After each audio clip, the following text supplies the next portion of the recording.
Hereby call the Standing Committee on Finance to order, Monday, February 7th, 2022. Madam Clerk, item number 1.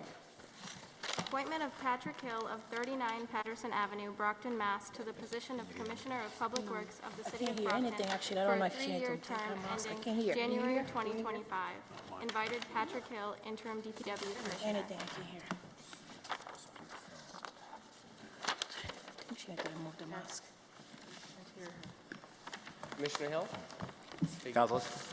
Welcome. You. Do you have anything you'd like to say? Anything you'd like to, any remarks? I mean, I'd just like to say I appreciate the opportunity. I've spent my entire career here in the DPW. I'll be in my entering my 27th year in this coming Sunday, so I look forward to answering anybody's questions. Councilor Mendez, followed by Councilor Farwell. Hello, how are you? How are you, Good to have you here. I feel like I've been bothering you so much during this storm because I kept calling you.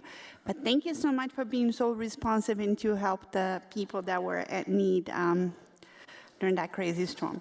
So anyways, I'm really excited to have you on, but then I have a few questions just to ask you.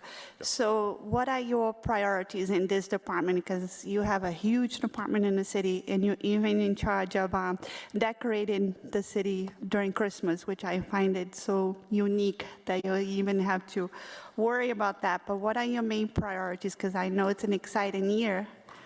It is. You know, these next few years, I think, are going to be, the priorities are going to be focusing on where we're going to spend all this infrastructure money that's been coming in. We have a lot of big projects, whether it be at the sewer plant, the desalination plant. I know that's a topic of discussion.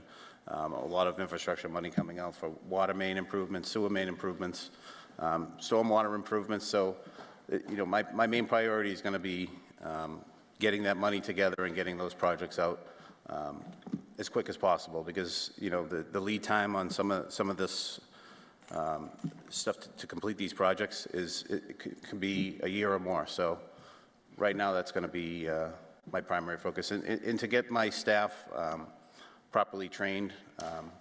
We're going to we're in the process of creating a program, a health and safety program for the employees to get them better trained in the stuff that they do. So.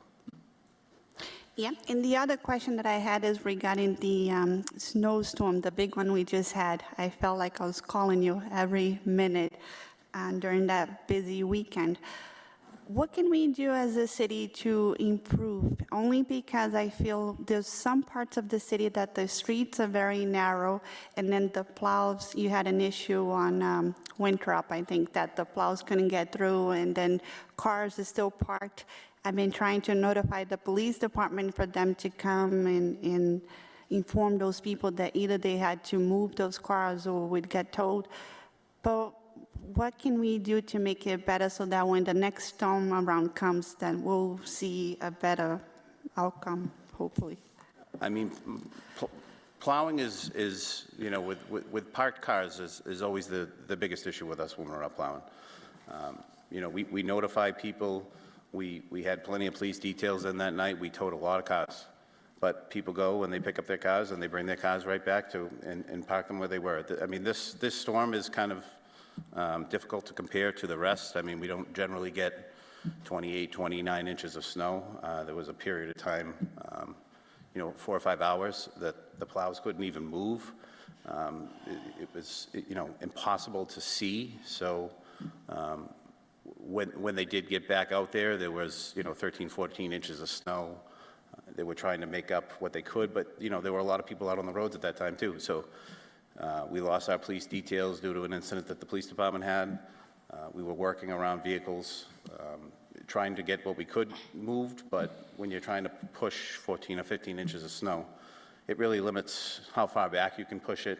If there's a car on the road, you know, to get around a single car, you know, it could be 30, 40 feet of a street that you lose because of the size of the equipment that goes down the road. So it was certainly not the best storm that we've had, but we did the best we could to make up for it. No, I know you did, because every time when I called, they were calling me back, oh, they're right here, and you guys would show up quickly as possible. As to sidewalk, whose responsibility it is to get the sidewalk done? Only because after school for the kids, they were all walking in the middle of the street, and it got very dangerous, and the cars really it was just bad out there. For sidewalk, I think that's the main issue, because... So the sidewalks are a responsibility of the DPW right now, and for the past several years, it's been the job of the sewer department. They pretty much have taken that over. Again, you know, we got a lot of snow, and the equipment that we have is not really, it's very hard to manage that amount of snow with the equipment we have. We have one piece of equipment that could handle that. We purchased it 3 years ago. We've been kind of lucky, I guess, or fortunate that we don't get this much snow regularly, because we have 8 pieces of sidewalk equipment, but it's not meant for this caliber of snow. So we did the best we could with it. We had a lot of equipment breakdowns due to the amount of snow and the amount of time that these guys were in the machines. I think I was just speaking with Councilor Thompson. It took 6 sidewalk plows 16 hours to plow 2 streets. So, you know, these main roads, a lot of people plow their snow out of their driveways and they plow it into the sidewalk. It makes it difficult almost, or if not almost impossible with the equipment that we have. So we did the best we could with it, but we need some new equipment. That's what I was going to say. Maybe it's time to upgrade the equipment to help facilitate, because it's a hard job as it is, and then with the equipment breaking up makes it much harder. But thank you so much for your service, and I'm glad to support your appointment. And I know we're going to be working a lot together, because we already have been so far. Thank you. Thank you, Councilor. Yeah. Councilor Farwell. Thank you, Mr. Chairman. DPW Commissioner is a complex job, and we can't expect you to know everything about all the different facets. I hope you'll push the mayor to either budget or encourage professional development for you and the other managers. And frankly, I think we should do that across the board for all of our management people here in Brockton. Many corporations, school systems, municipalities don't just select someone for an upper management or top level position and then just leave them in that position. And so since technology and equipment changes, strategic operations change for DPW, I just wanted to throw that out to you that, you know, push the guy in the corner office to maybe allow for some professional development so that as you grow into this position, you'll be able to go out and master the many facets of the job. And just a suggestion, that's all. I appreciate that, Councilor. Thank you. Thank you, Mr. Chair. All right, thank you. We're going to go to Councilor Thompson next. Thank you, Mr. Chair, and good evening, Mr. Hill. First, I'd like to thank the mayor for making this appointment. I believe you are extremely qualified for this job, and it has been a pleasure over the last 2 years working with you on the myriad of issues that come up through your department in the city of Brockton. We've worked together on replacing water mains, on patching potholes, on picking up trash, the 3 bridges in our city, you know, and this latest storm just being the latest example of the responsiveness and the professionalism that our DPW department really does and performs every day throughout this throughout the city. I wanted to thank you for your 27 years of service to the city of Brockton. I read your resume and all the different positions that you held in the DPW. So I just, you know, I really don't have any questions other than I'm looking forward to voting positively or approving this appointment, and I look forward to working with you over the next 2 years. Really, you know, your passion and love for the city is evident, and you know, and we do appreciate that. And again, I just look forward to working with you over the next 2 years. Thank you, Mr. Hill. Thank you, Councilor. How's that? I'm all set. Thank you. All right, Councilor Minicello. Thank you, Mr. Chair. Mr. Hill, I too support your appointment. So far in my short term as City Councilor for Ward 1, you've been very approachable, responsive. The other day when we had the 25-plus inches of snow and the sidewalks on West Elm Street and West were in tough shape because, as you pointed out, we have some antiquated equipment. You sent the crew to go and do a second round, and I actually got a call from the person who called me about that issue and thanking me that the crew was out there and they did a second pass and it made a big difference. Can you just tell us a little bit, following up on Councilor Mendez's comments, it seems that the equipment that we have for sidewalks is old and antiquated and needs to be updated.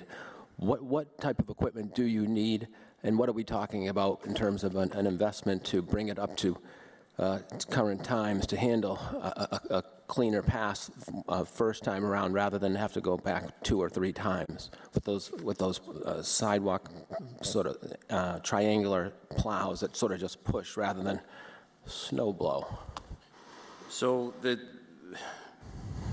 equipment we have right now, they're called Terex. They're called mini track loaders. They're little machines with rubber tracks, so they have the V-plow on them.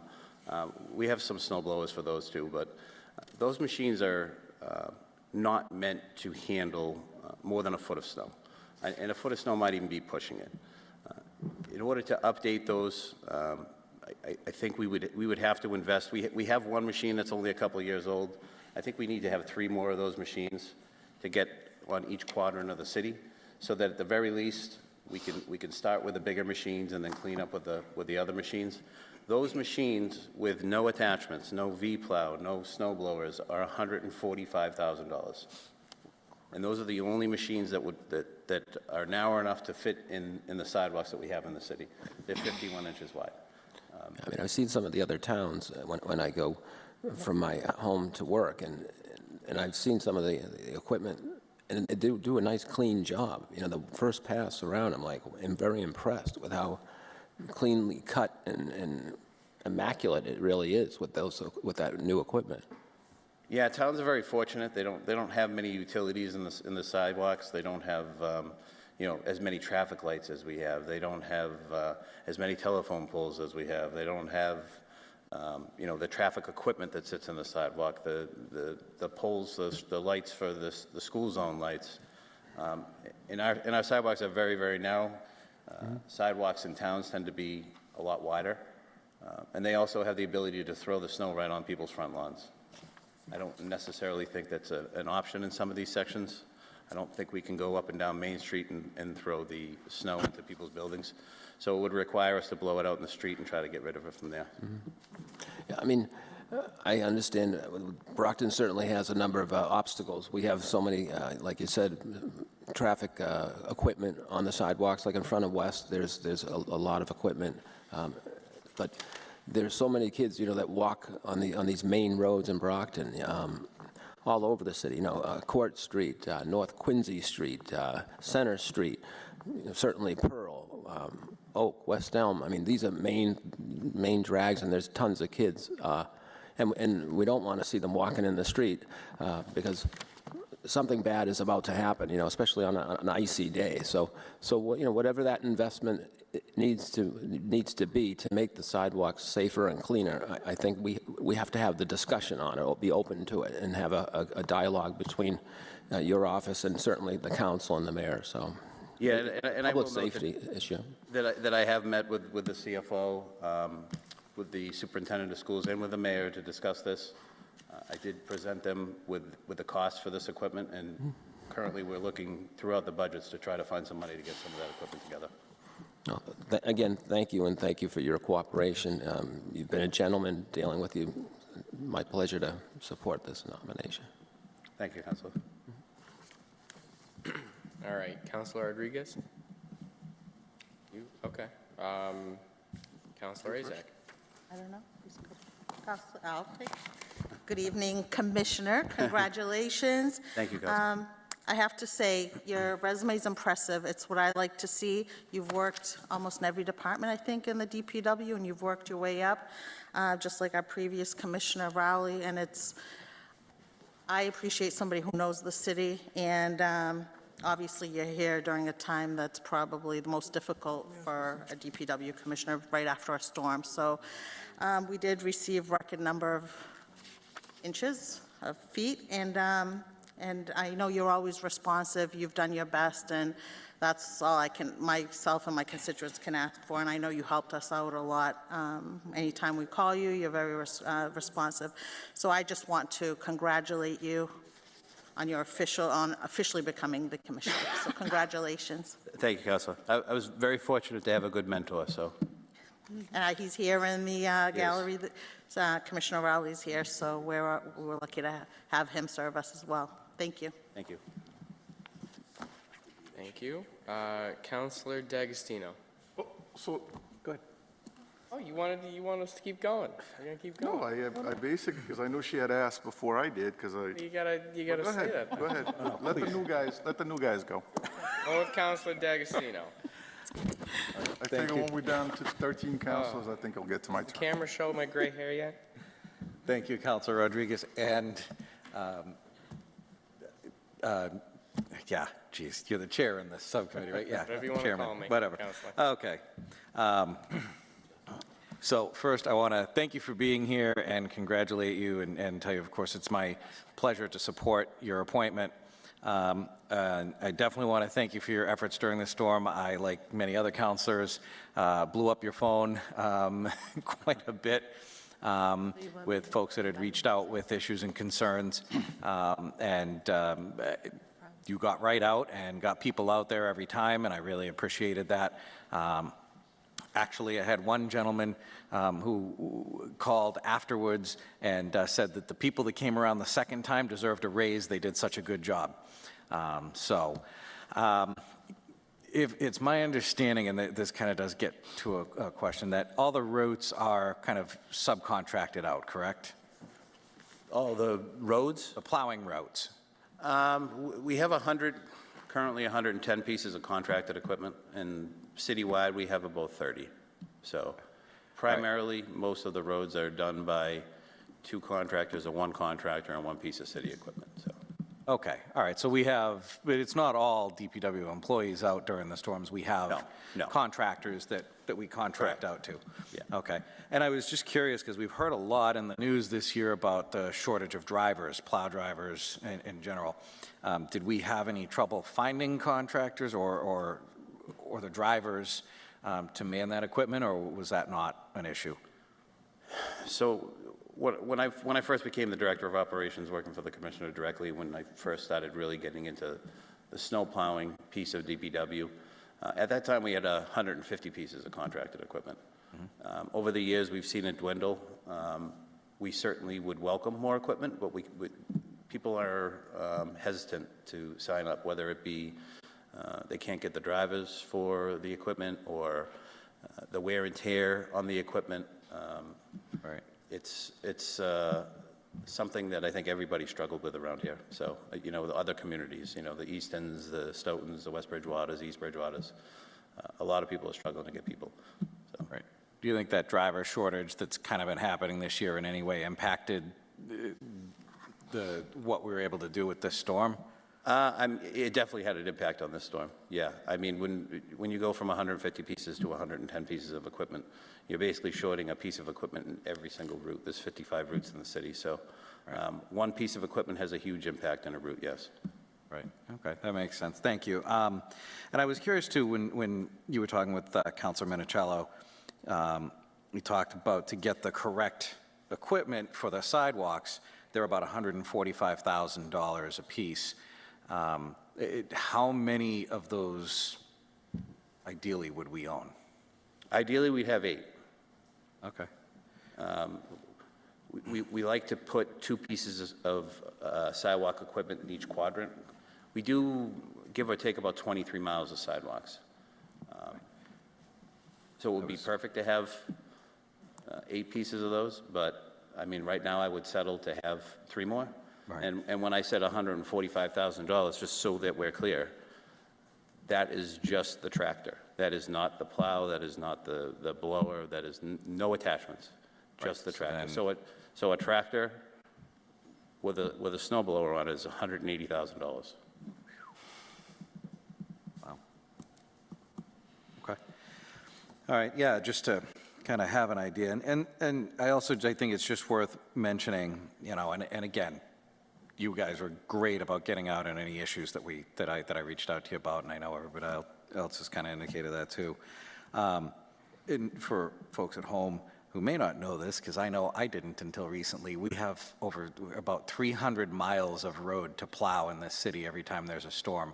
That's a big number and a lot of work, and so I just want to thank, you know, you and all of the people at the DPW who are involved in that. It's a lot of work, a lot of hard work, and, you know, while we're all home and warm, you guys are out in it, and so I know people appreciate that. And then right after that storm, you barely got to breathe, and you had an issue with a water main break. On North Main Street, yeah. Yeah, as well. So, again, we appreciate the effort and the work that went into that. And again, you barely got to slow down for a minute before you had to jump back out and deal with that. So, but at any rate, it'll be my pleasure to support your appointment. Thank you, Councilor. Councilor Nicastro, followed by Councilor Rodriguez. Thank you. Good evening, Mr. Hill. Good evening, Councilor. Nice to see you on the finish line. I've had calls from constituents to ask you questions. Sure.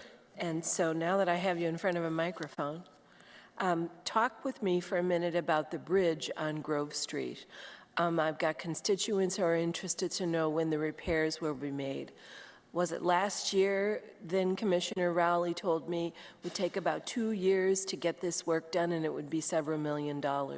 So what do you know? So that project is on the tip with the state. That's scheduled for construction in 2024. It's moving along. It's at 25% right now. They're having some issues with the bridge, with lining up some utilities, but it seems to be on schedule. So I would expect the spring or the fall of 2024, the construction would begin. That far away? Yes. Wow. Okay. And that would change if something happened? I'm sorry? That would change if something happened? Meaning? I don't know, it broke further, or you couldn't pass over it? If the bridge were to collapse or get into a position where they were concerned about it, we would have to shut the bridge down. It probably would accelerate the bridge portion of the project, yes. Well, you know, we just had that bridge break in Pittsburgh last week, the day that President Biden was there, and I think that might have been what prompted the question for me. Our bridges generally across the United States are in disrepair and need work. I hope we can get that done. I would think so. Yeah, and the state inspects all the bridges in the city once a year, so. Yes. That bridge is monitored every 6 months. They go out and re-inspect. If it requires further closure, that the recommendation would come from the state. So. Okay. And I call often about roads and infrastructure. I'm hoping when this ARPA money comes in from the federal government that a healthy amount of it will be allocated to roads and infrastructure, and some of that will come Ward 4's way because we have a lot of roads in disrepair. Yeah, and a lot of the infrastructure, just so that everybody knows, is gauged towards actual infrastructure itself. So a lot of it's being sent to the SRF program, and it's tied to water utilities, sewer utilities. Some of the state money's tied to stormwater. There's not really a lot of money out there to repave roads, if that's what you're asking. But certainly, we're going to take advantage of every penny that we can get out of them. Okay, I certainly hope so. I'll be watching. And finally, I wanted to ask you about, we encountered a problem in Ward 4 and Shirley across the city with the storm a week plus ago, where there were streets that you were unable to plow adequately because cars were remaining on the streets. Were those cars generally ticketed? Were they towed? What happened to allow you to do your job? So we brought, the snow emergency was called at 6 o'clock, the night before the storm actually started, and we got really aggressive with towing. We tend to focus on the downtown area first, because that's where we see the most cars. So I think we towed 125 vehicles throughout the storm. But once the storm starts, it's very difficult and dangerous to tow vehicles. So we don't always get to the outskirts of the center of the city. And the streets tend to be a little bit wider too. So I don't know what the answer to parked cars is whether it's ticketing. I know in the past we've ticketed and towed. It doesn't seem to matter to them. People pick up their cars and bring them back and put them in the same spots that we just towed them out of. So I wish there was a reasonable answer or a reasonable solution, but, we keep looking for one, and we're certainly looking for a little guidance in that direction. Right. So. Right. Well, I am monitoring that, especially on some Ward 4 streets. And finally, I wanted to ask you, what about plowing driveways in? Because I had several calls about the plow going by after someone had spent the time to shovel out their driveway and the plow put the snow back in the driveway. I wish there was a reasonable answer for that, Counselor. I mean, especially in a storm like that. When you're trying to widen the streets and when you're out plowing streets, it's almost impossible to. If you want a wide street, then the snow's going to go right up against people's driveways into their sidewalks. It makes people very angry. Yes, it does. Yeah, we understand that, but there really isn't a good solution to that. So we try to help out the elderly people that call after the storms or people that have medical issues, and we do the best we can with it. So. All right. So that one won't go away. Thank you.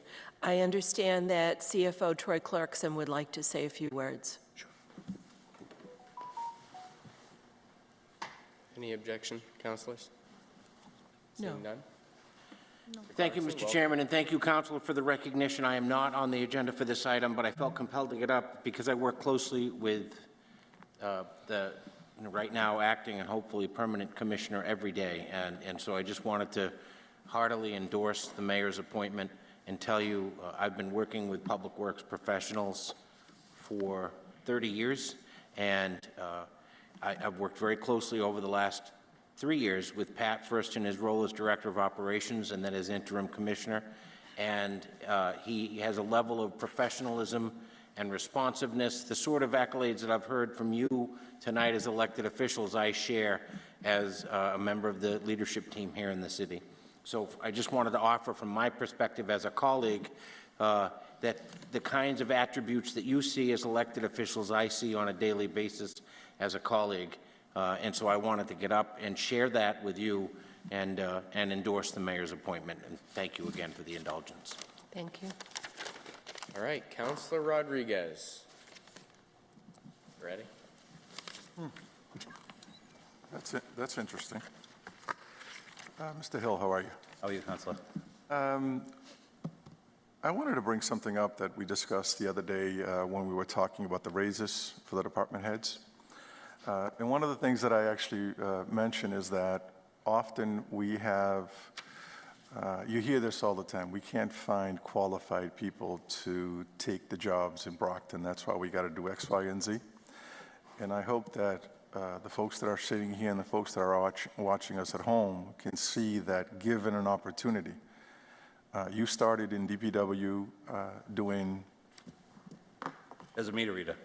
as low as you can be within the DPW. So given an opportunity, there's an opportunity for you to succeed to a point now where you actually head in the department. So this serves as an example of that, often we don't have to go too far to find the diamond in the rough. And I brought that up with the CFO's assistant downstairs, that somebody that was homegrown, and you yourself have done the same thing to elevate yourself up to that position. So sometimes we go looking into somebody else's backyard when we should look into our own backyards for the success story. So congratulations on your appointment. Thank you, Counselor. Well, that being said, as you know, Brockton is not known as Brockton Beach, slightly north of Miami Beach. We do get storms from time to time in this community, and I remember in 2014, 2015, my first year in the council, we got clobbered with snow in this community. So we have to be prepared for snowstorms. When do you start preparing for the winter in DPW? We start going through our equipment and get everything prepped at the end of October, beginning of November. We bring in all of our salt trucks. We take them for test runs. We fill them with salt. We go through all of our plowing equipment. We put the plows on. We make sure all the hydraulic hoses are ready to go. We make sure that we have plenty of salt in stock. And then we just start watching the weather. Because the reason I'm bringing this up, and by the way, don't be afraid of sending the estimates for the equipment, because I was told by somebody that resides in the basement of this building that we're swimming in cash, so there's no issues when it comes to looking for funds. So don't be afraid of sending whatever estimates that you can to us through the mayor. Just do it. There's also an ordinance in the book that I think I took a part in pushing it through several years ago, basically that states that the business owners in the first fire district, which is the downtown area, are responsible for clearing their sidewalks. That's correct. Are you aware of that? If you read the ordinance is very confusing the way that it's written. It talks about easterly, westerly, the first fire district, I guess, would be somewhat accurate, but it's missing a lot of central streets too, so. But are there any enforcement of that particular ordinance when it comes to snowstorms? Because let me tell you something. I think the reason why we had authored that ordinance was because of the fiasco that actually took place around that 2014, 2015, around the post office. And when I actually saw an elderly person take a real thumping in front of the post office because the sidewalk that leads from the entrance to the post office down to Crescent Street was never cleared. So these folks are creating little paths that they can walk on. And that's what led us to basically go after that ordinance, to put an ordinance in place to see if we can force these businesses to clear it. But how do we go about enforcing that ordinance? Because that sidewalk is not touched at all again. In several of the businesses, banks and some of the other businesses around the downtown area, they just basically ignored their sidewalks altogether. They cleared their parking lots and did whatever they could, but the sidewalks aren't cleaned up in front of their businesses. So how do we go about enforcing whatever little we have? Because I know that the post office is part of this ordinance. It falls within that. So how do we go about enforcing the ordinance that we have in terms of these businesses clearing their sidewalks? So the enforcement for that ordinance, to my knowledge anyways, is something that falls on the police department. I don't know that you're going to see a lot of police department personnel out enforcing, writing $50 fines, because that's, I think, all it amounts to is $50 if you don't take care of the sidewalk in front of your property, if you push snow out in front of the sidewalk in front of your property. I have started to review some sidewalk ordinances from Boston, from Quincy, from Taunton, New Bedford, to try to come up with something different, maybe something that's a little bit more easy to understand, and that you can apply citywide as opposed to just in the Central Fire District, because the Central Fire District is not the only issue that we have. It's, Well, it's the Crescent Streets. I tried to make it citywide, but Yeah. somehow there was a lot of pushback from the council that we had to kind of restrict it to the first fire district. That's why it was not included. We actually have had so many people that have moved to the city from the Boston area. During the snowstorm, they were waving me down and said, geez, I have to clear the sidewalk in front of my house or I'm going to get fined, right? So that's the impression that some people have coming down here. There should be some responsibility on the homeowners, Counselor. I agree with that. But I think we need to fine tune that ordinance as it's written today. No, but I think it's not just fine tuning, it's enforcing whatever we have, regardless how lousy the ordinance is. But there's an ordinance in the book that says you're going to clean your sidewalk in the downtown area. And when you travel into Quincy and some of the other cities or smaller communities, their downtown is spotless compared to what we have. In our Main Street, for instance, if you look at Main Street, through the one-way section of Main Street, it's an embarrassment, to be honest with you, because it's little pathways. I saw a guy falling in front of me in front of the Trinity building on Center Street the other day. because there's no little cuts where people can actually cut through, and somebody tries to crawl on top of that snow and falling and basically hurting himself. But we got to do something in terms, because it's not fair for the city itself, yourself and your department, to be labeled as, I mean, I couldn't tell you how many calls I got over the sidewalks. I didn't pass them on to you because I know what the situation is. But the fact that our sidewalks aren't being cleaned, and then the businesses and the residents and individuals in this community are not helping us in terms of doing their part to keep their areas clean, and it's kind of an embarrassment, to be honest with you. I mean, just take a drive through our downtown. I'm sure you do it every day, but take a drive to some of these other communities and see what their middle of their city looks like compared to ours, and it's almost like an embarrassment. I don't disagree with you, Council. I do agree with you on the enforcement side of it, but again, I don't know that we want to tie up public safety personnel writing $50 fines. I think if we came up with something that was standard across the board, where if it's pretty cut and dry, where we didn't have to get law enforcement involved, it's something that we could take a picture of, attach it to a bill, and add it to the utility bills. I mean, it could be as simple as that, but. But I think, I'm not exactly, I can't, don't quote me on this, but I think it's more than $50 over the new one. I don't know if it's in the old ordinance book. I pulled it. But it also does daily. Yeah, I pulled it. It does daily beyond that. Over there. I think it's only $50. But it has daily, like once you've been notified, you're going to keep getting fined $50, $50 $50 a day, yeah. Until you basically clean it up. So, but listen, we got to make an example out of somebody, otherwise it's never going to get done. Because just like the person that flagged you and say, am I going to get fined because I get fined in Boston, but you get to Brockton and this is the, of the world, we can do whatever we want, throw trash everywhere, don't bother cleaning your sidewalks because nobody's going to get in trouble for it. And I think that's the message that we got to start sending out there, that we're not going to put up with this. Because if you're used to doing it in these other communities, you move into this community, you can do the same thing, or you're going to get fined for it. So we have to figure out a way to fine it either. And you know what? For public safety purposes, there's nothing wrong with utilizing public safety personnel to make sure that the public is safe.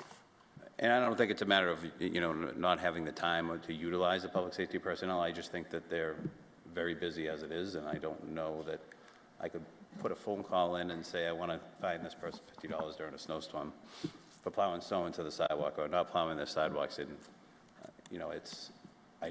They get very busy, and I don't think, waiting a few hours while they take care of their public safety issues or their other public safety issues. So I think the issue is with the enforcement. That's what we need to look into. Who is responsible for enforcement? You get a parking ticket now, if you park somewhere here in the streets in Brockton, it's not the police department that's actually, Correct. It's the parking department. So perhaps we ought to look into that and see what else we can do in terms of adding whatever responsibilities we can to someone else to make sure that it's done, because it's just not, to be honest with you, it's embarrassing.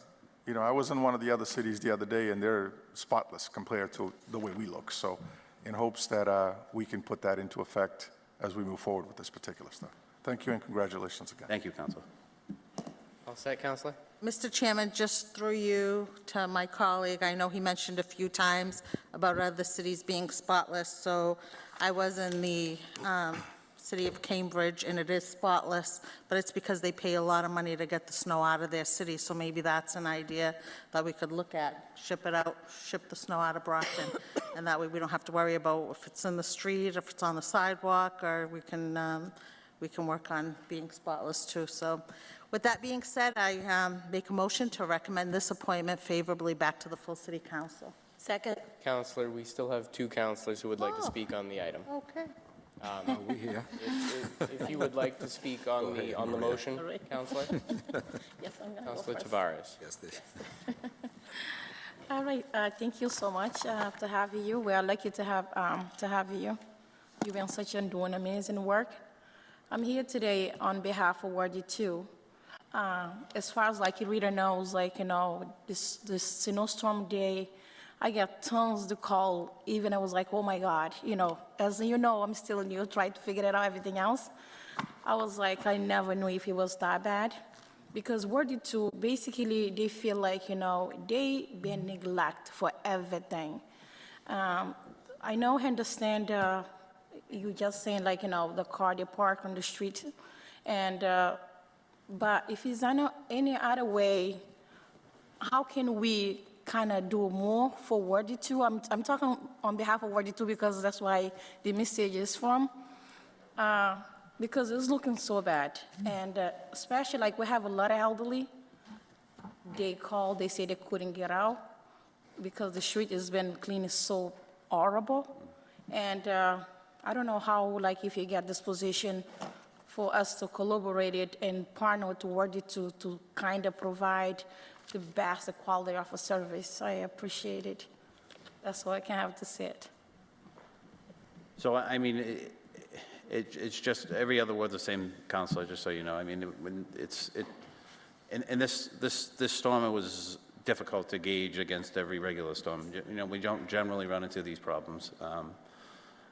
But the best I can say is if you feel like, and my phone's on 24 hours a day, 7 days a week. So if you feel like you have a situation, or if you feel like there's specific streets, you could just pick up the phone and give me a call. And we're as responsive as we possibly can be.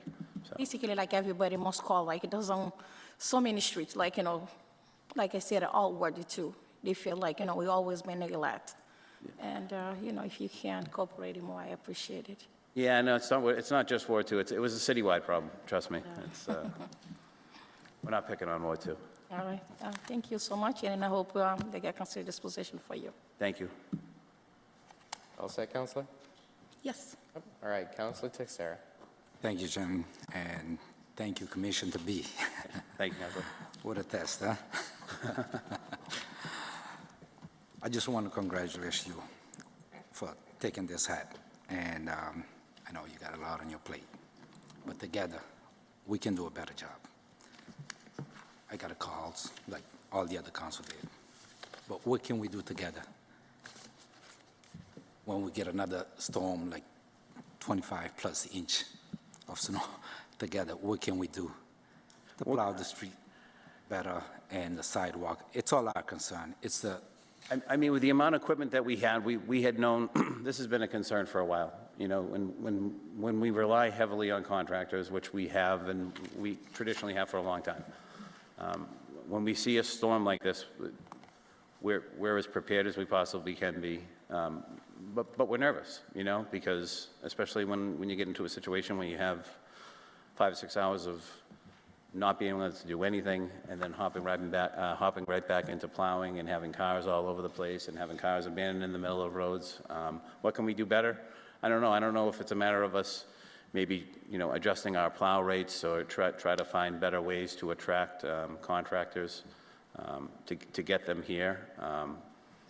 But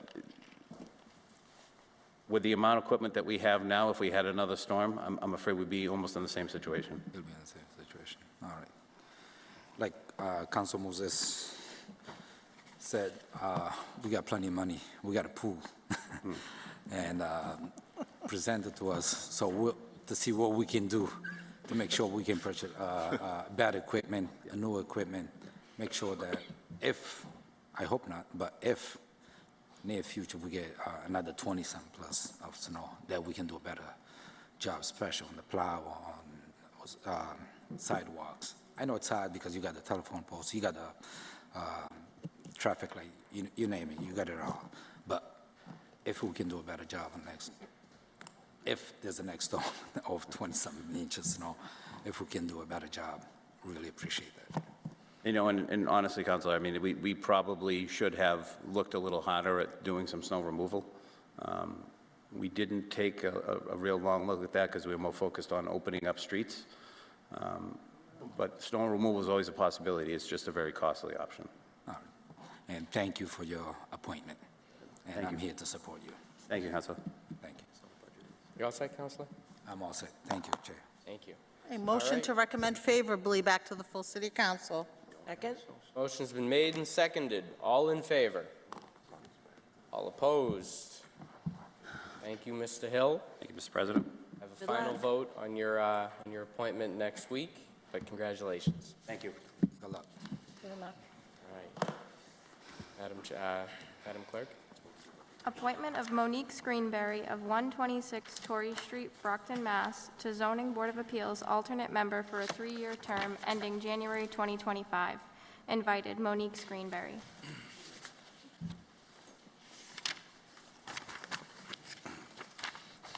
Good evening. Good evening, everyone. Good evening.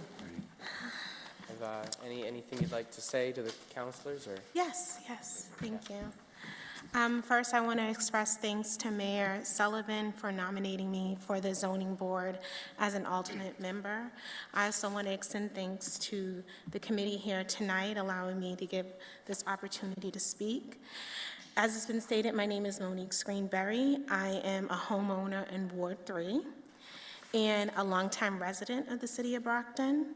I'm married with 2 children, and I'm currently pursuing my master's in business administration and environmental and sustainability compliance.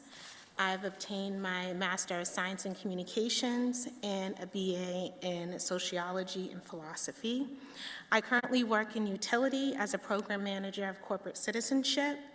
My role focuses primarily on philanthropic, ethical, economic impact in the communities where we reside and serve. And I've been working on behalf of communities for the past 15 years. I do have a willingness to listen, accept input from citizens and organizations, and I do recognize my lack of experience in zoning, but I'm willing to learn the laws, to read the materials, and complete any training that's necessary. I'm willing to be dedicated and committed both time and personal energy to the Zoning Board of Appeals. I have also watched and observed zoning board meetings already, and I'm 100% invested into the positive economic development of Brockton. Therefore, I'm able to commit to the 3-year requirement and ready to serve my community. Thank you, committee members, for your consideration, and I'm open to answering any questions.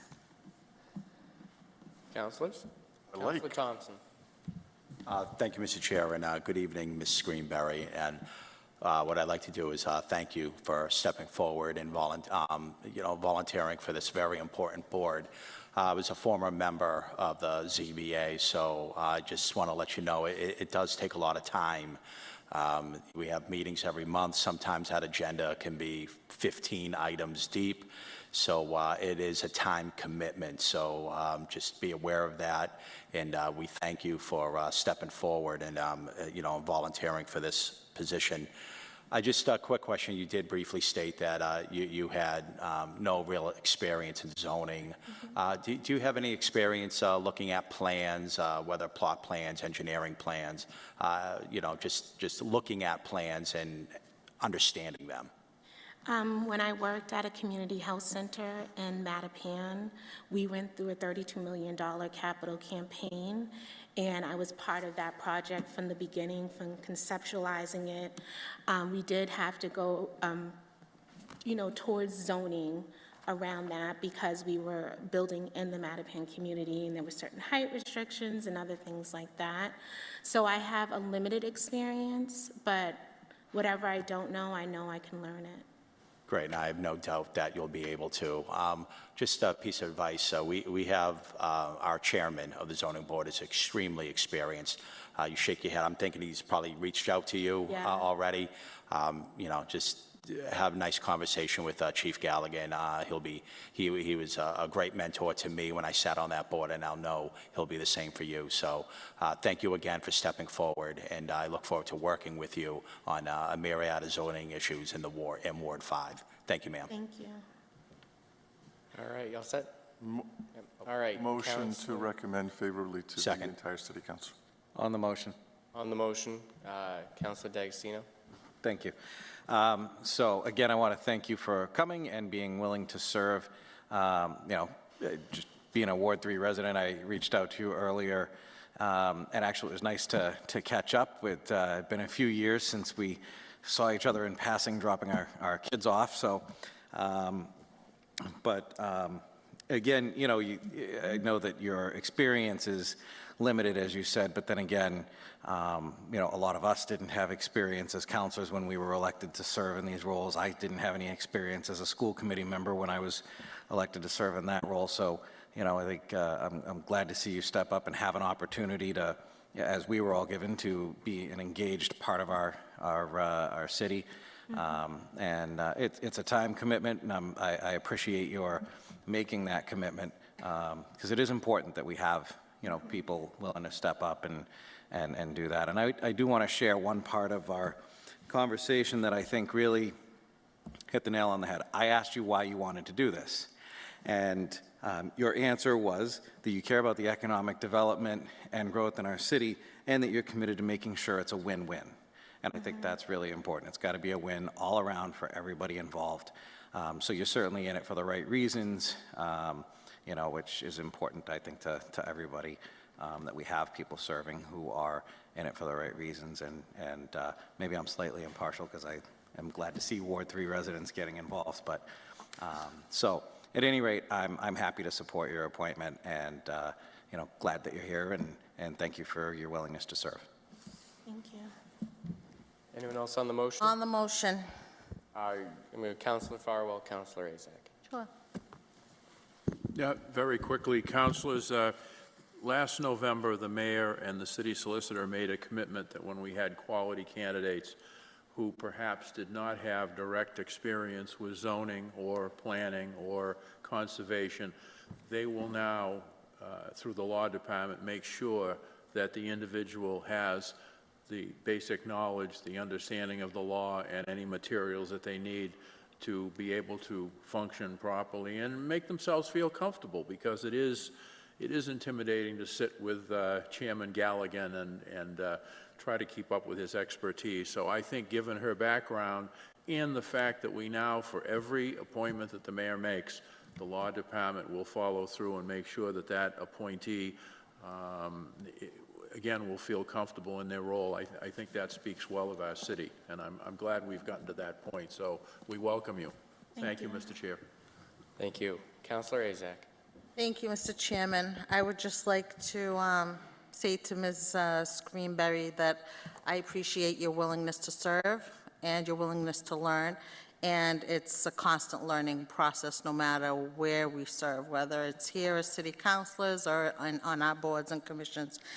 So I appreciate you, and thank you for willing to serve out your city. And congratulations on the appointment. Thank you, Mr. Chairman. All right, now there's a motion made and seconded on the floor. All those in favor? All those opposed? The motion passes. Congratulations. So Thank you, everyone. Have a good evening. You too. We'll have one final vote next week, and then you're all set. All right. Ordered that the following named sum be and the same is hereby transferred as the same was submitted by the mayor as follows. Transfer of $75,000 from election purchase of services $20,000 and auditor purchase of services $55,000 to auditor mail purchase of services $75,000. This transfer is necessary due to large mailing for the 2 elections that were held this past year. Invited Cynthia Scrivani, Executive Director of Elections, Anne Marie Raymond, Interim City Auditor, and Troy Clarkson, Chief Financial Officer. Motion to recommend favorably. Second. All right, motion's made and seconded. I don't see any hands. All in favor? All opposed? Motion passes. Ordered that the City Council authorizes the acceptance and expenditure of the total grant funds in the amount of $718,400 from Executive Office of Public Safety and Security, 2022, Senator Charles E. Shannon, Jr., Community Safety Initiative Grant, to Brockton Police Department, 2022, Senator Charles E. Shannon, Jr., Community Safety Initiative Grant Fund. These grant funds will be used to pay for gang prevention efforts throughout the city. Police overtime will be used for outreach efforts to at-risk youth, including a new mentoring program to launch in the fall, hotspot suppression, and SRO school police home visits. This award will also fund Old Colony YMCA street outreach and case management services through Safe Corners and positive youth development through Kids Connect, Boys and Girls Club memberships, summer camperships, and paid summer counselor positions, mentoring, winter and spring clubs and workshops, a summer academy, and Kids in the Park program from Brockton Christian Mentoring Initiative, a summer work program run by Mass Higher Youth Works, case management, and the play group-based intervention program from Luminosity Behavioral Services, prevention efforts and positive youth development through discussion groups from Health Imperatives Positive Youth Development through recovery art projects from 24-Hour Power Incorporated, and a juvenile justice Jeopardy Positive Youth Development Program from Strategies for Youth. This grant requires a match of in-kind services only. Invited Michelle St. James, Grant Coordinator, Brockton Police Department, Steve Williamson, Interim Chief of Police, and Troy Clarkson, Chief Financial Officer.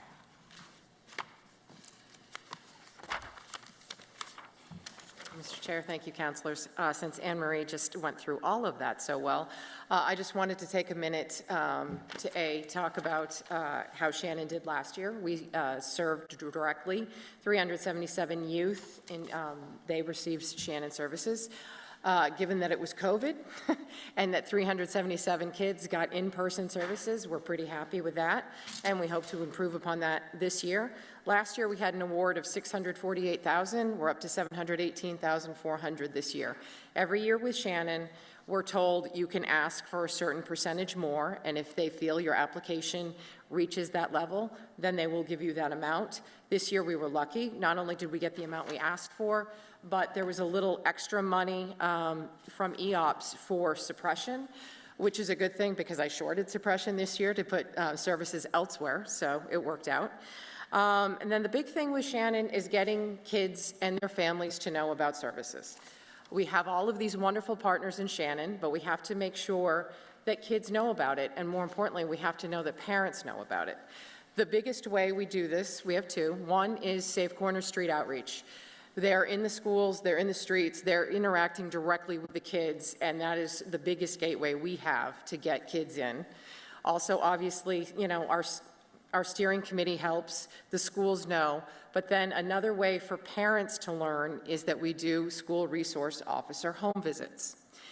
These are not your typical law enforcement visit. These are very positive interactions where two school resource officers will go and knock on a door of a child, of the family of a child who's having some issues. Maybe there's a lot of truancy, maybe there have been some behavioral issues, maybe there's some trauma going on, some handled with care, whatever.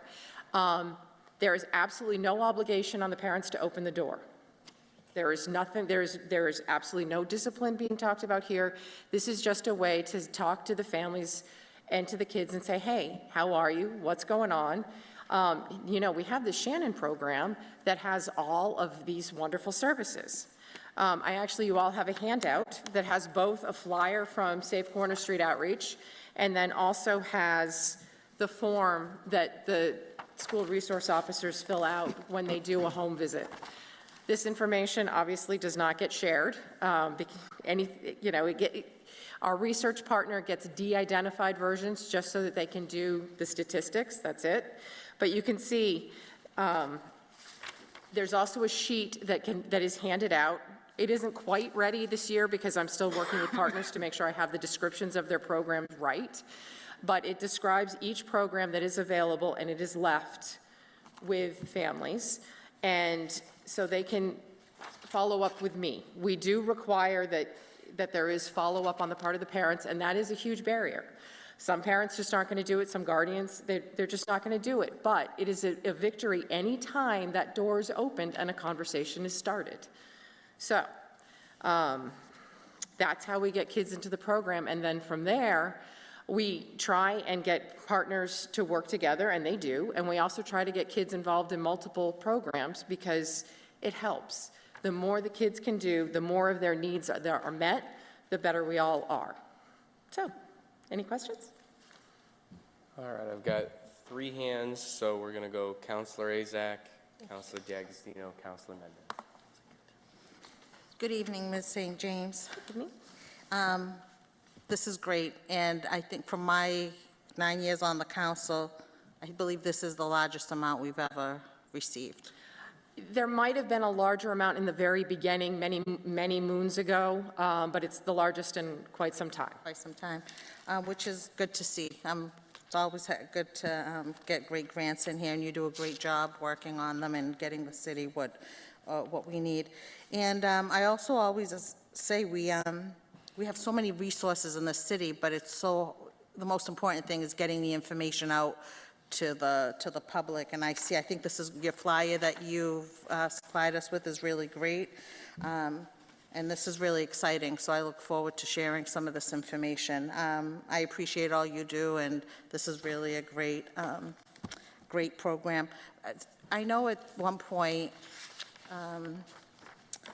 Corin Capiello, so she's moved on to, she wasn't really, you worked closely with her, and she, with this grant, I know, did we hire somebody in the Jasmine? Yeah. Okay. And she's obviously a member of the steering committee. She hasn't had quite as much interaction with this grant yet, just because you got to give someone time. But yeah, she's wonderful, and she's worked very closely with a lot of these partners in her prior jobs, so. Oh, that's great. Very good. Well, thank you. That's good to hear. Thank you, Mr. Chairman. Thank you. Councilor D'Agostino. Thank you, Mr. Chairman. Thank you, Ms. St. James, for being here. So first, I want to, and I know I'm not the only counselor that had some people reach out with some questions about the home visits part of this. And I want to thank Officer Leesburg for her time today. We had a good conversation.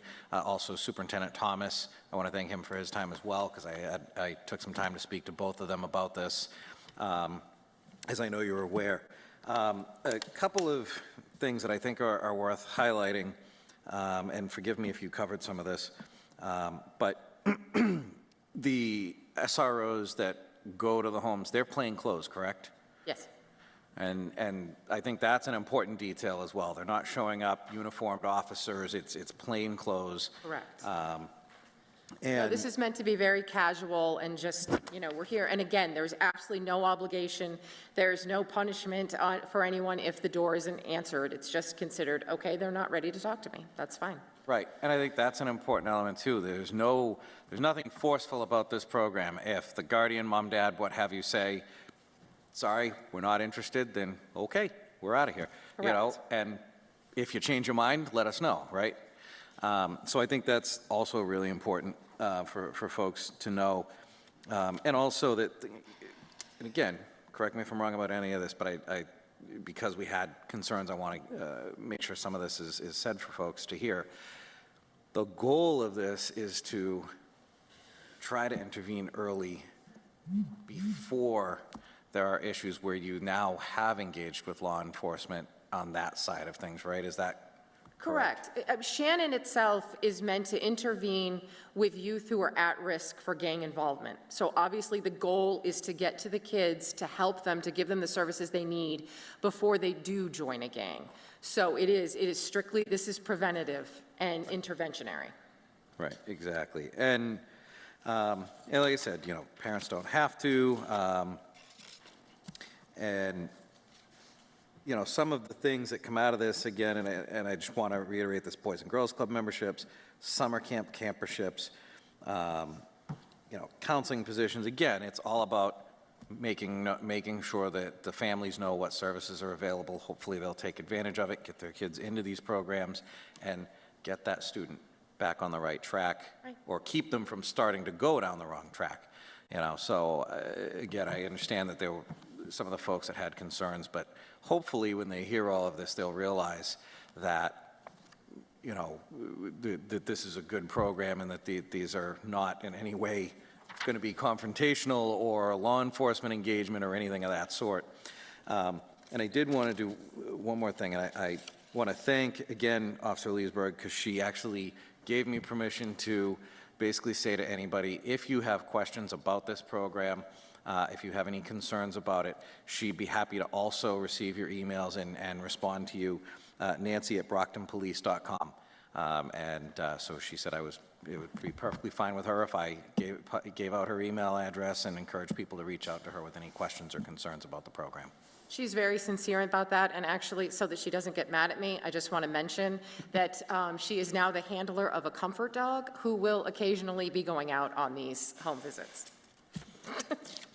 Well, no, but that's, and the comfort dog was great, and I wish we could have the dog here for some of our meetings, but no, and she actually had kind of shared a story with me where that really made a difference in an interaction with a student who, you know, maybe had some reservations about the fact that she was an officer, and, you know, so I think that's an important detail and an important tool, so I'm glad to have her and Bonnie is the comfort dog? It's Bonnie, yes. She's adorable. Yes, she is. Thank you very much for your time Thank tonight. you. You all set, Counselor? Yes, sir. All right. Counselor Mendez. Hello, how are you? I'm good, thank you. How are you? Good. I'm always excited about this grant because I feel you guys do such a wonderful job. My question is regarding the nonprofit organizations that are funded, that work in partnership in order to make this possible. Is there any application process or any way for additional nonprofits to be able to join into this program? Because Yes, we actually just started that a couple of years ago, a formal application process. This past year, I put the request for proposals out, I believe at the beginning of July, due at the beginning of September. We received 5 proposals. We accepted 2. That was from the community, but we also put an application out to police officers, because one problem we've had is getting a really good police program. And so we got a wonderful proposal for a mentoring program that is in the packet. So yes, we do. We formalize that process because I don't know what I don't know. Our grants committee doesn't know what our grants committee doesn't know. So we wanted to make sure that there was a little bit more formal, and we're going to keep formalizing it as we're finding our way in terms of what information we need to get, because we didn't want to set a budget because we want to hear from all different types of organizations. But, you know, when a proposal comes back and wants $200,000, that's not necessarily reasonable for a new partner who mostly wants it to fundraise for other money. So we're gonna keep tweaking the proposal process. after that proposal process, were there additional organizations that were included, or are you still reviewing these? No, we received 5 applications, and we reviewed all of them and accepted 2, 3. One, they just didn't quite fit the program. I mean, because it is such a specific program. We have to be very careful that we stay within the spirit of what EOPS wants, and that they're going to work well with other partners. There are a lot of factors, and the grants committee, that's 5 members of the Brockton Police Department, met. We not only took the proposals, but we actually saw presentations, because sometimes you learn more from a presentation than you will from a proposal. And then we made the decision, and we fit it into the budget. No, because a lot of effort has been put into outreach, and I guess that's the key for this program, is to make sure that as many of these kids find out a bit about these programs beforehand. So it makes sense to go to organizations that's already working in the community, that are working with these kids, to be able to go ahead and help make this possible, because I think it's great, but I always see the same names popping up, so it's great to expand to additional. There's a reason you're going to see some of the same names. Some of those same names, they're very good at what they do, and they can provide wraparound services that some smaller organizations can't. And that's very important to these kids. For example, Safe Corners, they leverage funding to get housing for kids who need it, and that's not something that a grassroots organization can necessarily do, and that is something we have to take into account. So there are so many factors in building this program each year, and I would love to give money to every single organization out there, but we have to keep it targeted, and we have to make sure that the kids are getting the most services they can. Yeah, no, I agree. Thank you. Thank you. All right. Councilor Nicastro. Thank you. Good evening, Attorney St. James. Good evening. Nice to see you. So through the magic of Google, I Googled, and this is for people at home listening as well as all of you, I Googled Charles Shannon Grant. And it pops right up the the Commonwealth of Massachusetts site for the grant. And then down below, you can look at what the communities all have pages, including us. And there's this terrific two-sided page talking all about our program and our successes. It's terrific. That one's from 2020, I believe? I believe it is. I believe it is. And, you know, very succinct description. Shannon is a multi-sector approach used to address a community's gang and youth violence problem. I think the Brockton Police should be so proud of the success of this program. You know, I think your success is reflected in the fact that the state gives you additional funds every year because you're making it happen. And I'd just like you to speak for a moment about a success of the program. Absolutely. I'm actually going to cheat and tell you two. We have, from one of our smaller partners, Brockton Christian Mentoring Initiative, I'm just going to read, this is from this year's report. We were able to act as an intermediate support for one of our program members who has been dealing with behavioral challenges in school for a few years. Due to the relationship we developed with him and his parents as a result of him attending our programs, when his teachers spoke with his parents about his behavior challenges this school year, they contacted the director of our program for help. Setting up a meeting with the student, his parents, and teachers, we were able to work out a plan of accountability for him to improve his behavior. So now his teachers send a progress text to his parents and our program director every Friday, and our program director meets with the student every Sunday for life coaching to improve his classroom behavior for the school week ahead and put him on a better path. This helps the student set goals for himself and be in control of his behavior while helping his parents advocate for the right services for his youth to learn best. With our program's involvement, both the student and his parents are empowered to engage rightfully in his proper behavior development, and we are happy to say that this youth is very much on the right path. And then from Safe Corners, participant N was located on the streets by the Peace Advocates on a weekend while working community engagement areas. Participant N expressed that at the time she was 17, involved in a gang, that she felt she could not leave and she was experiencing homelessness. She had recently been a victim of street violence and expressed wanting to work with an outreach worker to get back on track and access shelter while locating clinical supports.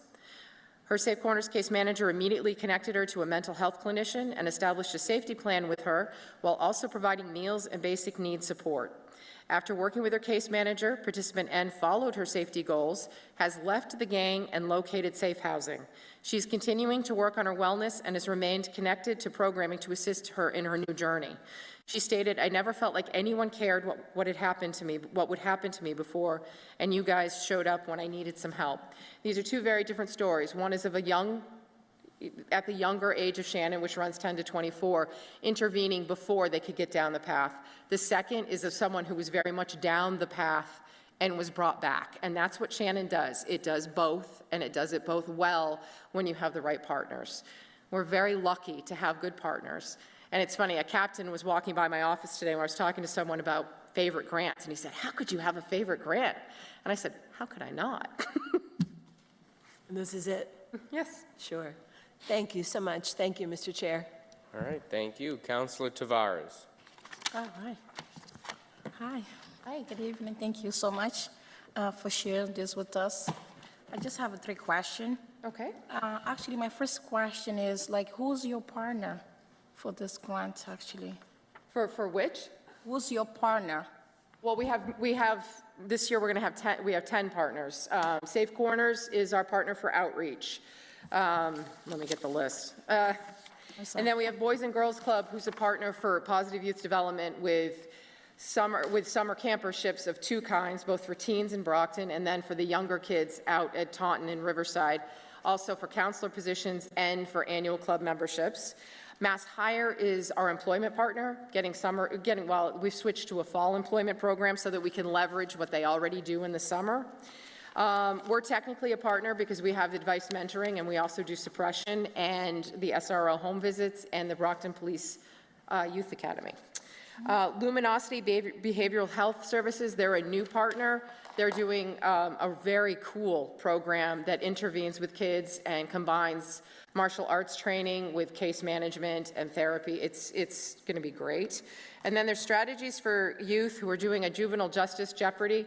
They're going to be working with all of our partners. It's just going to be a really good way for kids to learn about rights and responsibilities and how to deal with law enforcement in a positive way. Then we have BCMI. They do all types of mentoring, group mentoring, individual mentoring. They run an academy in the summer and a Kids in the Park program in the summer and workshops and clubs in the spring and fall. And then Kids Connect is an Old Colony Y project, and they do the Summer Leaders Program, and then they have other Kids Connect mentoring program throughout the year, provide wraparound services. Health Imperatives is going to be educating Shannon youth, especially girls. Trafficking is getting to be quite the problem in Brockton, and so we need to educate girls about what trafficking is, because a lot of times they don't even know it's happened. And so we need to start teaching about consent and all kinds of anything associated with that. And then 24-Hour Power, that is an empowering art project, graffiti art project that we do with all of our Shannon kids. Great, thank you so much. Okay, I have a last question for you. Actually, how those organizations identify over to provide the service, such as a Kilverian Association and then Asian community stuff? Organization? Yeah, we've tried to get, we're trying to expand our steering committee, and that's how we would get the Haitian community more involved. And when we put out the proposal, we were hoping we would get some applications from some Haitian groups. We did not. We will continue to do outreach. This year, we want to do more outreach to the churches, especially Haitian churches, to try and get more people involved and then try and get more partners. What about Kilverian Association? Actually, I don't know. We'd hope that there would be an application again. That's why we do the application process, so that people can apply and then we can hopefully fund. All right, actually, I have a question. Moses, you ever been applied for this position for organization? Because I know, do you apply for this? No. What do you, no?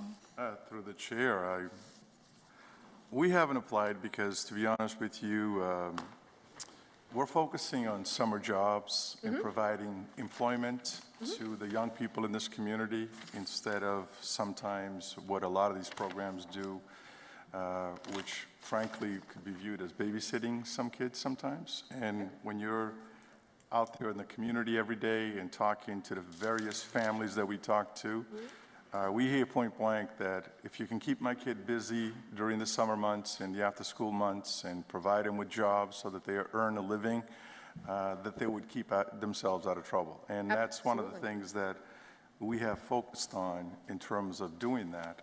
But as far as applying for these things, it seems that a lot of times when these applications come about, it's basically kept within the same circles in terms of notification and things like that. Okay. We get notified when the building's on fire for us to show up and help put out the fire. But prior to the building being on fire, we don't get notified as such. I sent it directly to you at the same time I sent it to every counselor. To who? To you, directly. I did. I have the email. Okay, well, if you send it, I haven't seen it. So, but that doesn't mean anything, because it doesn't mean that the Cape Verdean Association is not only the only organization that does any of these things, but we're probably one of the oldest ones and have one of the longest histories of providing services to the kids. Absolutely. Just to give you an example, and I brought this up the last time you were here when you were talking about. Councilor Rodriguez? We're going a little off of the response to Councilor Tavares. I just want to make sure Councilor Tavares has questions. Actually, I'm done with the question. Thank you so much. Yeah. Okay. Yeah, we can take over. Shall I continue? Okay. More than welcome to, Councilor. No, what I was saying is that while some of these other programs were doing virtual programs during these pandemic years that we had, while our kids are still doing virtual learning, we were running day programs out in the open, masked up, separated, and none of those kids actually got hurt, actually contracted COVID. Just to give you an example, last year we provided 42 jobs to inner city kids. Wonderful. And we had over 150 participants in our summer program that ran for 7 weeks. And we didn't get a dime from the city or any other of the partners within this community to do that. And sometimes we have a tendency of, and I brought this up, that we spend a great deal of time looking into other people's backyards instead of our own backyards to see some of the good stuff that's taking place within our own backyards, that we don't do a very good job in that. And I think we need to do a little bit more of that. Putting resources where resources can go a little further than just paying, therapists and, the same. And I remember when I was in the Harrington administration, I went to one of these Shannon meetings, and they were talking about clients this, clients this, clients that. And when it was all said and done, it was a handful of kids that almost everybody was working with the same handful of kids. And in the meantime, we had a ton of people out there that could, that could actually benefit from jobs and things like that. So keep that in mind as you go forward with this particular thing, that we're focusing on creating jobs for the kids in the community and give them a sense of what to do once this whole thing ends. And so if the jobs piece is what you're looking to do, then we will apply for the jobs piece, but we're not going to apply to compete with some of these other so-called mega organizations that we have here in the community that seems to show up every time you look down and see that. And I wouldn't mind participating in or at least have somebody from the association participate in that steering committee to look into this thing, because as you know, we represent a large segment of people in this community, and yet for some odd reason, the resources don't come along in the same directions that they should, and they need to start doing that. So, it doesn't have to be the association, but the community itself needs to have this kind of stuff as we move forward. We've got the largest Catholic church in this community that has 440 kids in their CCD program just up the street on Montello Street, North Montello Street. Nobody's reaching out to that church. Nobody's reaching to any of the things that they're doing to say, look, there's some segments of funds that we can actually help some of these kids out. And these are good kids, because if we don't help the good kids, they'll become bad kids later on. So I think we need to look into putting resources in the positive place. Thank you. Thank you. We've got one more, Councilor Minicello, if you still have a question. Thank you, Mr. Chair. Councilor, how are you? I want to first of all thank the people who put in the hard work to obtain this grant. Now, this grant is for kids that are at risk, right? Yes. These are at-risk students. And I noticed that some of the participants are the SRO officers involved with the grant and identifying perhaps some of the at-risk and vulnerable students. And so I wanted to just point out to the public, and you certainly know that the SROs serve such a wonderful role throughout the year, because those SROs are stationed most of all, I think, at the middle schools. Correct. And I think we all know or can admit that middle school kids, that is a very vulnerable age. That's when a kid starts to transform into their real personality, what direction they're going to go. They're growing up and they're becoming young adults. They're not kids anymore. So that is really a unique position for the SROs to be in. They're in the middle schools. When I was here in Brockton, it was junior high. And they see which kids are going in what direction. And so they really sit in a unique position to identify those kids. So that is really a wonderful, I guess, ability and confidence to have, because those SROs develop relationships with those kids over the year. And most of the SROs don't just serve 1 year, they serve multiple years, and they build up a trust and a relationship with the school and the students. So it really is, they are really a valuable resource that I think the community needs to know. Some people say, well, we have officers wearing uniforms walking throughout the schools. Well, these officers develop a trust and a friendship and relationships, and really sit in a unique position to see who these kids are that are at risk and are going in a direction that we don't want them to go. So can you just tell us how they identify some of the kids and place them in some of these programs? Well, the SROs don't do the placement into programs. It is voluntary, so they will inform parents. And in terms of... Do they identify some of these kids? They do. Right. I mean, just from their interactions with kids and also from talking to the support staff, to the guidance counselors, to the adjustment counselors, and also to administration. So it's a multifaceted way of finding the kids. So, no, so obviously the resource officers and the counselors, the guidance counselors, they're involved in identifying these students too in some of the, yes. Yes. Great, okay. Thank you. Thank you. Keep up the good work. Thank you. Motion to recommend favorably back to the full city council. Second. Motion's been made and seconded. All in favor? All opposed? Thank you. Thank you very Always much. good to Thank see you. Thank you. All right. Ordered that the City Council authorizes the acceptance and expenditure of the total grant funds in the amount of $150,000 from Mass Development Site Readiness Grant to Department of Planning and Economic Development Site Readiness Grant Fund. These grant funds will be used to prepare a strategy for the implementation of the Trust Brook Urban Renewal Plan. This grant does not require a match. Invited, Robert May, Director of Planning and Economic Development, and Troy Clarkson, Chief Financial Officer. Good evening, councilors. We have been very fortunate to be awarded another grant from Mass Development, which is the state's development finance agency. It's $150,000. We are, and the money is being used to further implement the Trout Brook redevelopment plan, which is a redevelopment strategy prepared by the city and the Brockton Redevelopment Authority, approved by this body and by DHCD.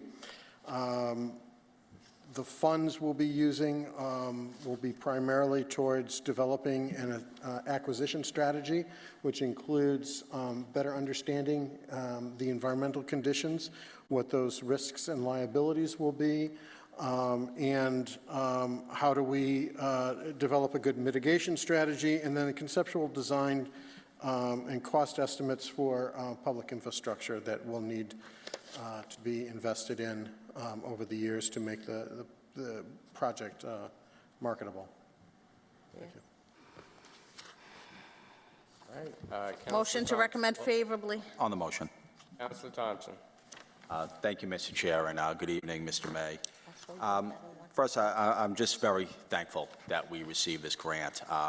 We need some help with the Trout Brook URP, and to be able to determine, how to partner with a developer to start developing this important area is we need to move forward with that. So, quick question about the consultant. Now, is Mass Development the consultant, or is this something that goes out to bid for us to hire a consultant? Mass Development is the awarder of the grant. Now, Mass Development has within their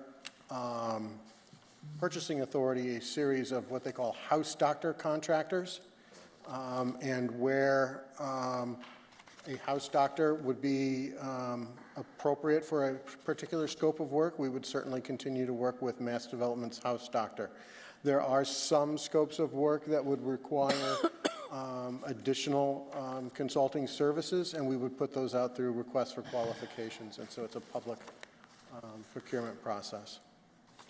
So Mass Development basically points us in the direction of one of their in-house doctors to consult with, and then anything that they can't handle, we would then seek an outside consultant. Correct. If they have somebody on retainer that they've pre-negotiated the scope of work and pre-negotiated a price for that comes in better than a price that we might be able to get, we certainly would consider using their house doctor.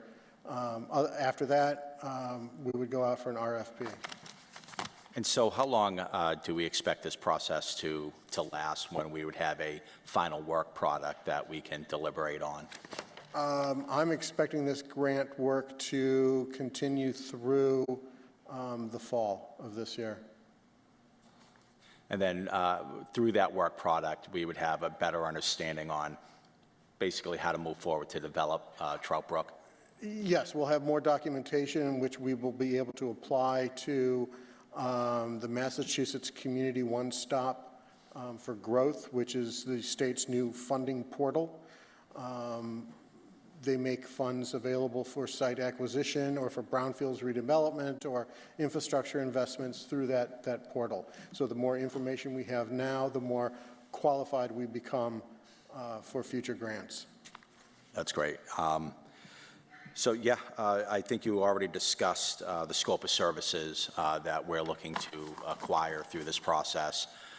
So I appreciate you touching upon that.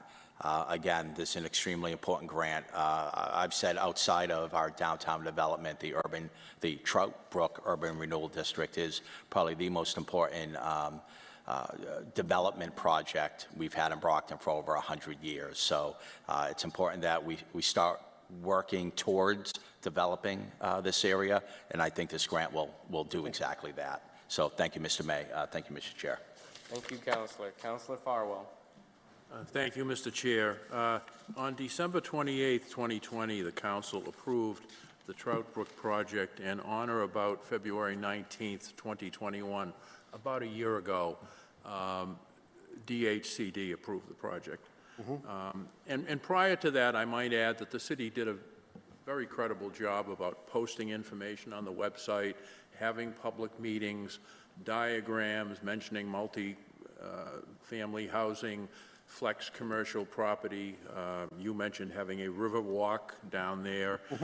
It did have the public safety facility as part of that plan, which now is not going to be true, and at least in my opinion, that is going to drastically change the flavor of that area because people are not going to have the city's public safety facility down there.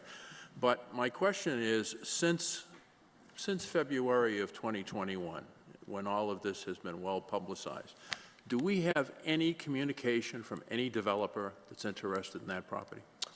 Yes, the mayor and I met with a couple of developers, two different developers in the last 3 months who are interested in a large-scale development project of this size. We've had preliminary meetings with CSX just recently that we've involved at the mayor's level. And so we are moving down that way to find a qualified development team who will partner with us in moving forward. So that's part of this strategy with this grant, is to find the right partner and the right way to find that right partner. All right, so CSX has made representations to you and the mayor. They still want to sell the property at a certain price? Do we know what they're... We haven't discussed price. CSX is interested in entertaining offers. They are probably the most difficult people to negotiate with because you don't know what the price is until you tell them what you're willing to pay, and then they say, oh, no, no, no. And then, but there's a whole series of steps before we get through to that. And part of that biggest step is to understand the environmental situation. We have had several, CSX and Brockton Iron have had several environmental studies done and have done remediation work. They have brought it up to a certain level. Our goal through this grant is to understand how that level affects the redevelopment plan that we have more precisely. We have a very good understanding of where we are now, but this will take it to the next step. And of course, that then affects the value of the property if the city or a developer were to make an offer. So it would be accurate to say that CSX is willing to sell the property, but I take it the city would not be acquiring it. It would be acquired by a private developer. In other words, I guess what I'm asking point blank is, are you and the mayor suggesting that at some point we buy the 66 acres and we take on any environmental responsibility? We have not gotten to that point yet, no. Okay, so, well, is that even a consideration? Depending on who a development partner would be, it might. Of course, that requires City Council's approval. And if we got that far in this strategy, that's something that we would have meetings with you on first before we ever announced something like that. If there are environmental concerns that diminish the value of the property now, explain to me why we wouldn't go to DEP or the EPA and say, listen, this is in our city. I mean, we've got an environmental issue or issues. It could affect groundwater for the area in which people live along Elliott Street or Court Street. Why wouldn't we make the property owners, current property owners, do the remediation? Why wouldn't we make them do the study and the remediation? Both property owners have been doing remediation on site to date and have received what they call an activities use limitation, AUL. So they have cleaned the properties up to a level that would be appropriate for industrial or commercial use.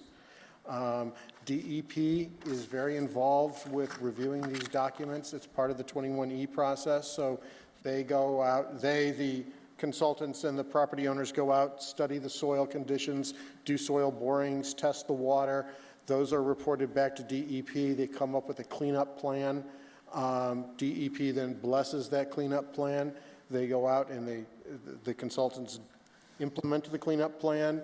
Report goes back to DEP. So DEP has been very involved in this process. And if there were further remediation needed to be done, it would certainly be eligible for mass development financing through their Brownfields grant and loan program. No, I'm all for grants, and I do appreciate brownfield cleanups. I'm always concerned, however, that grants basically are taxpayers' money. I mean, these grants are funded by the taxes, fees that people pay into state government, and then they come back locally. And the fact that CSX or Brockton Iron and Steel have cleaned that area up to industrial levels, there is still a surrounding residential area there. Yes. And it bothers me, particularly when you have heavy flooding, heavy rains, that you don't really know where that groundwater is going. You don't know whether someone has a well, for example, down in Court Street. And the longer it sits there, I think the longer that you have an issue that, to me, is problematic. Clearly, this funding will allow us to identify more of what's going on.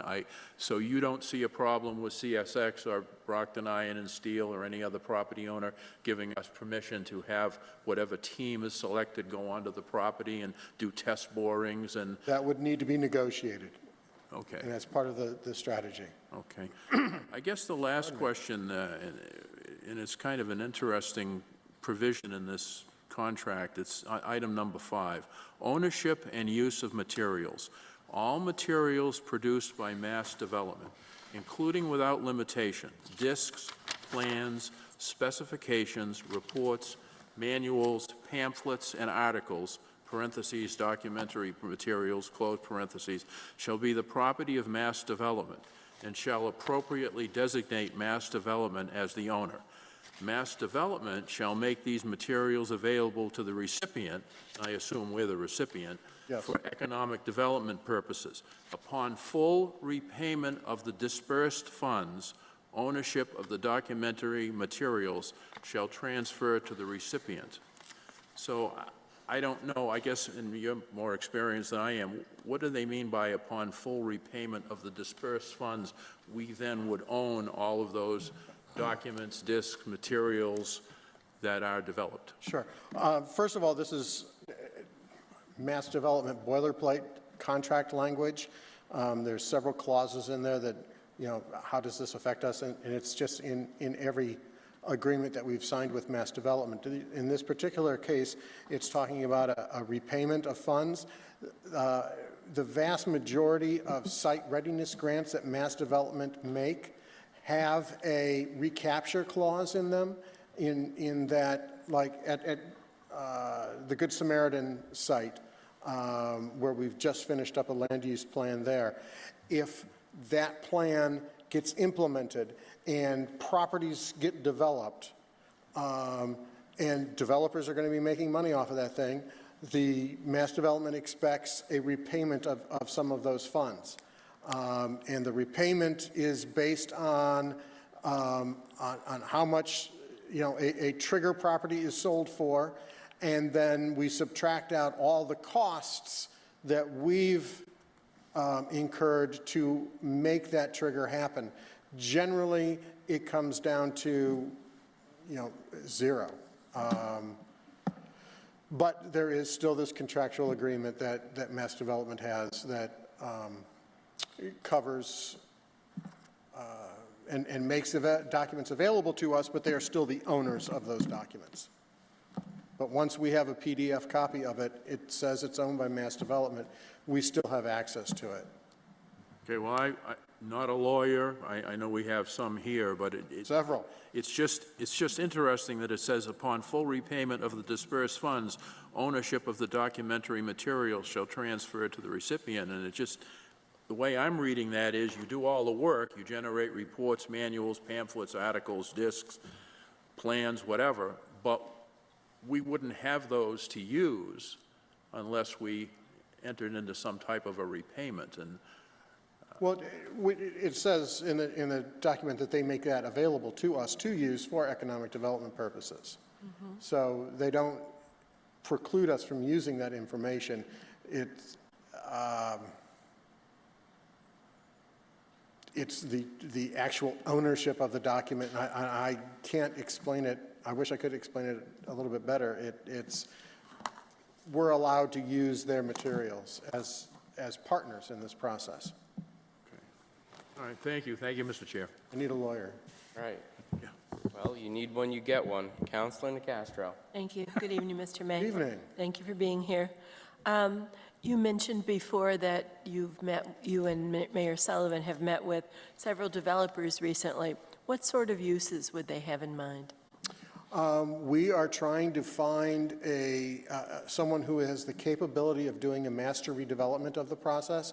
So we're particularly looking at their commercial development experience.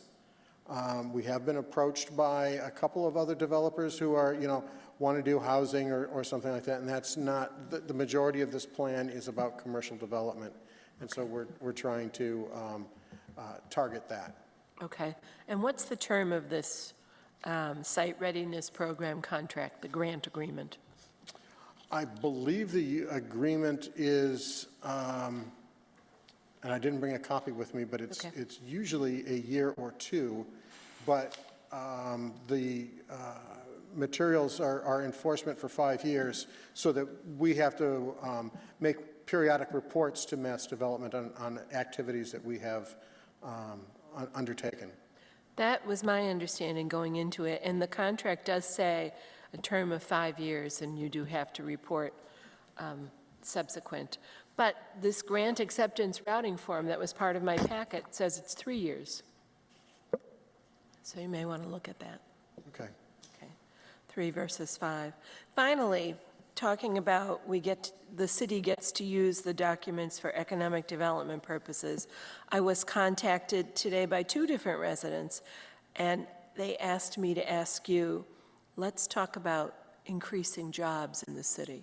Because when we see you here, it's usually to talk about accepting a grant, and that's wonderful because that's laying the groundwork and the layers that are necessary for good things to happen in the city. But there are people who are unemployed today, and in your role as Director of Economic Development, talk to me about adding jobs in the short, long Sure run. thing, Councilor. And first of all, if anybody has a constituent that is looking for employment, or if anybody's watching at home and is looking for employment, I would recommend that you come downtown to the Mass Hires at 34 School Street. It's directly across from City Hall. They have a career center that will not only have the most up-to-date listings of jobs that people are looking for, but they also have access to skills training, both soft skills and technical skills for specific jobs in industries. You might see periodically they have ads for, training people to be bank tellers or other activities, and I believe they're working on a cyber security grant right now, but I digress.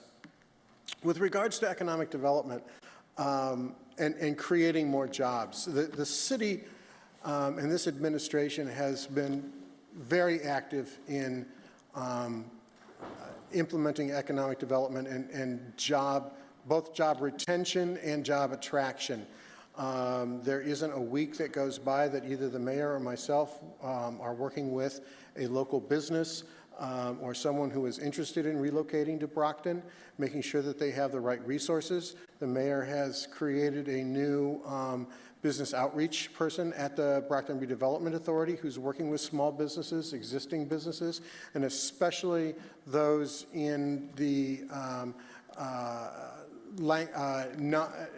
English as a second language community, to make sure that they understand how to access both state and city funding opportunities. When you see me standing up here, I'm usually bringing a grant and getting some sort of acceptance.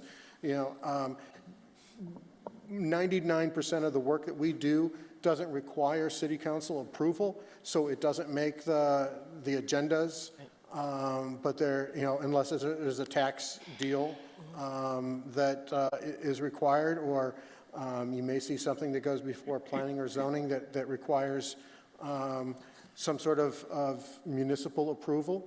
But we're working with everyone from a local commercial bakery who is looking at doubling their manufacturing space, a frozen pizza maker who is expanding adjacent to their existing facilities, and working with four different restaurant themes that are interested in downtown Brockton. There are stores and projects in every ward that are going on, and we're trying to make those happen. And those are not just housing projects, but we're talking about bringing jobs and services to the community. It's been very difficult as we've all gone through this whole COVID process. Retail has really taken it on the chin. Unless you're Jeff Bezos, nobody seems to be making money. It's been very difficult. We've seen a lot of restaurants close, a lot of businesses close, and it's hard to backfill those facilities, but we are working with the property owners to try to find new tenants wherever we can, and create not only retail jobs, but jobs at all sorts of levels. I'm working with a machine tool work maker who is relocating out of Arizona, of all places. Here. And I guess it's easier to air condition here than it is air condition there or something. But there are some significant high-paying jobs that are looking here in Brockton. We just had a tortilla chip manufacturer open in the last three months.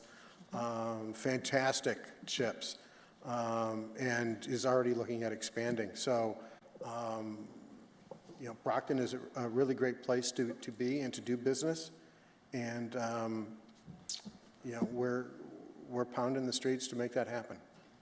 Thank you. That's wonderful to hear. It's all good news. Maybe I'll have. I'm sorry. Pardon? I ramble, I'm sorry. No, you're fine.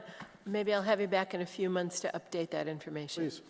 Thank you very much. Thank you, Mr. Chair. Thank you. Make a motion to recommend favorably. We had one and it was seconded a while Oh, ago. okay, so there's a motion on the table and seconded. All those in favor? All those opposed? Motion passes. All right. Thank you very much. Thank you. Are there any counselors here for council's recognition? Counselor Azak. Thank you, Mr. Chairman. So I have a few, so bear with me. I'll be really quick. But first of all, the most important one is that our council president actually reached a mile mark yesterday. He is a quarter of a century old, so I'd like to wish him a very happy birthday. Happy birthday, President Lally. Thank you. Thank you. I promised when I was elected to this office that I would do something about the criticism about my age, and I'm happy to say that year by year we are resolving that. Sauce is older than he is. Another exciting thing that just happened, I just found out, is that my colleague, my neighbor to the right, Councilor Rodriguez, has been appointed as a member of the Local Government Advisory Board by Governor Baker. So congratulations.